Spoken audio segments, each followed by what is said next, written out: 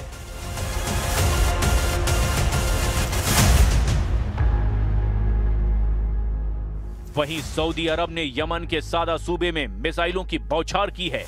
Prince Mohammad बिन सलमान के निशाने पर भी हूथी के सैन्य ठिकाने हैं। हालांकि सऊदी के मिसाइल हमलों में हुए जान माल के नुकसान का अनुमान अब तक नहीं लगाया जा सका है। सऊदी अरब 11 साल से यमन फ्रंट पर युद्ध में उलझा हुआ है। यमन के हूथी लड़ाके वक्त वक्त पर सऊदी अरब पर मिसाइलों से हमला करते रहते हैं। सऊदी अरब की तेल कंपनियों को भी हूथी लड़ाकों ने रॉकेट से कई बार जला डाला है। प्रिंस सलमान हूथी लड़ाकों से क्यों खौफ खाते हैं, इसकी डिटेल आगे जानेंगे। पहले ये जान लीजिए कि अमेरिका ने यमन में कितना बड़ा शिकार किया है।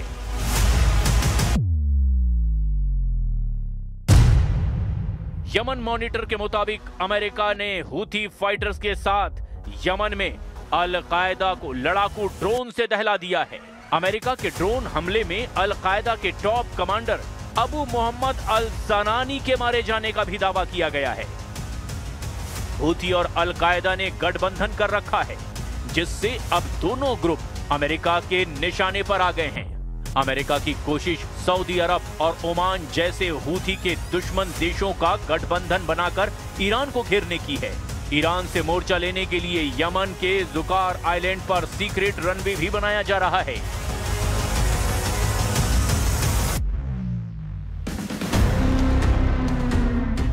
प्लैनेट लैब्स बीबीसी ने सैटेलाइट तस्वीरों से जुकार द्वीप पर लगभग 2000 मीटर लंबे रनवे के निर्माण की जानकारी दी है।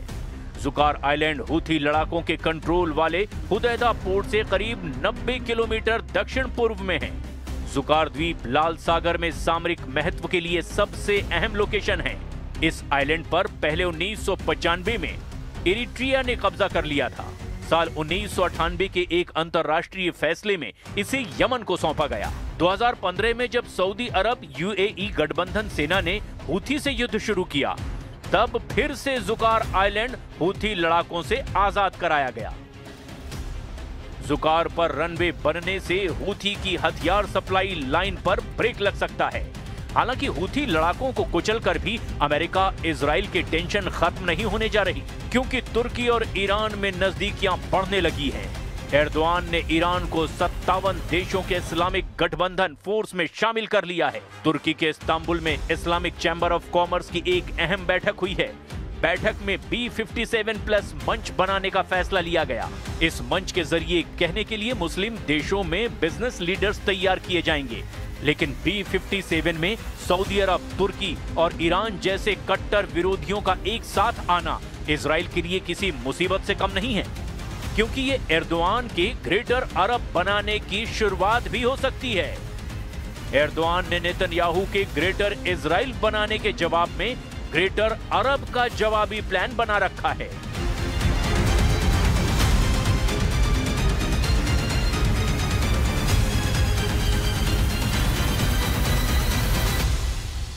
नेतन्याहू के ग्रेटर इजराइल प्रोजेक्ट के कट्टर विरोधी तुर्की के राष्ट्रपति हैं। एर्दोआन ने नेतन्याहू के जवाब में अपना अलग साम्राज्य बनाने का ख्वाब भी देख रखा है। एक तरफ नेतन्याहू का ग्रेटर इजराइल प्रोजेक्ट है और दूसरी तरफ है एर्दोआन का ऑटोमन साम्राज्य का ख्वाब, और इन दोनों इंटरनेशनल साजिशों को लेकर इस वक्त 2025 की सबसे बड़ी टक्कर होती नजर आ रही है। Suriye'nin parçalanmasına hangi kisveyle olursa olsun üniter yapısının bozulmasına rıza göstermeyiz. Bu konuda bir risk görürsek gerekli adımları süratle atarız.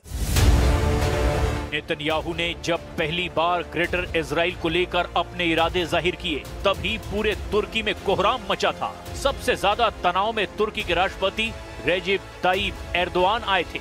Erdogan लगातार वही वीडियो देख रहे जिसमें हेलीकॉप्टर से उतरने के बाद नेतन्याहू उस पहाड़ पर पहुंचे जिसको कहा जाता है जबल अल शेख, यानी शेख का पहाड़। सीरिया की ऊंची चोटी को इजराइल में माउंट हेरमोन कहा जाता है। सीरिया में शेख के पहाड़ पर पहुंचकर नेतन्याहू बता चुके हैं अब अपना सीरिया पर कब्जे वाला उनका प्लान क्या है। אני פה בשיח חרמון עם שר הביטחון, הרמטכ"ל, אלוף פיקוד צפון, ראש השב"כ ומפקדים בכירים. אנחנו פה בחיתוך מצב כדי להחליט על היערכות ישראל במקום החשוב הזה עד שימצא סידור אחר שמבטיח את ביטחון ישראל.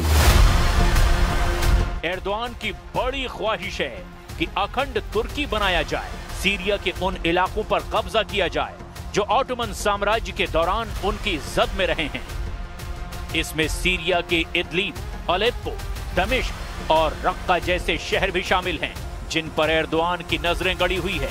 ये चारों शहर इस वक्त एर्दोआन के एजेंडे में हैं और लगता है कि सीरिया के इन शहरों के लिए तुर्की अब इजराइल के खिलाफ फिलिस्तीन वाला मोर्चा भी बंद करने के लिए तैयार है। क्या एर्दोआन का ये रवैया फिलिस्तीन के सबसे बड़े समर्थक ईरान और सीरिया के बीच युद्ध करा सकता है? क्या ये युद्ध वर्ल्ड वॉर में तब्दील हो सकता है? ये सवाल बार बार अब उठने लगे हैं। तुर्की की नीयत साफ नहीं है, ये बात ईरान बहुत अच्छी तरह से जानता है। एर्दोआन अपनी पार्टी के एक सम्मेलन में ये कह चुके हैं कि पहले विश्व युद्ध के बाद अगर अलग तरीके से सीमांकन होता तो अलेप्पो, दमिश्क, इदलिब और रक्का तुर्की में होते। पहले विश्व युद्ध में ऑटोमन साम्राज्य का नक्शा देखिए। पूरा लेबनान, फिलिस्तीन, सीरिया और इराक का बड़ा हिस्सा, यहाँ तक कि पश्चिमी और पूर्वी सऊदी अरब तक ऑटोमन एम्पायर तक फैला हुआ था। इसीलिए मैप देखकर एर्दोआन की कसक रह रहकर बाहर आती है, जबकि ये नक्शा देखकर सऊदी अरब भी चौकन्ना हो गया है।